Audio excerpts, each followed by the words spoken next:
In this presentation, I'm going to talk about education in the French Revolution. During the Ancien regime, French educational facilities were better than most European countries.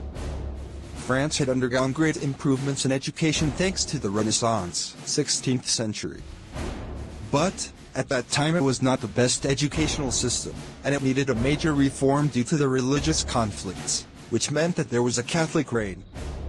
Thanks to this change of government, the Catholic Church took over the educational system. The French Revolution having arrived, the idea of general education started to develop in France. But during this period the state was in crisis and was not stable.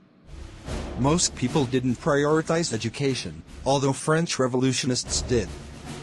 In the first stages of the revolution there were a lot of elementary schools, and the only explanation of this was that whatever had been before the revolution had to go. Reasons for this were that people wanted a higher education, the rights of parents and status of teaching professionally. Revolutionists wanted to change everything that had to do with the old regime, starting with the church's influence on education by destroying monuments. Around 1794 a kind of normal life was established due to the execution of Robespierre. This new life gave the government a chance to start reforming, starting with the training of teachers, the obligatory use of books and the teaching of writing, reading and French history.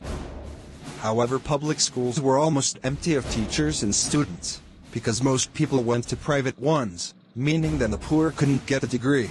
This changed in 1804. After the revolution, Napoleon proclaimed himself Emperor of France, and this finally led to some changes, like the spread of schools throughout France and the increased importance of secondary education. Thanks for your attention. Hope you enjoyed the presentation.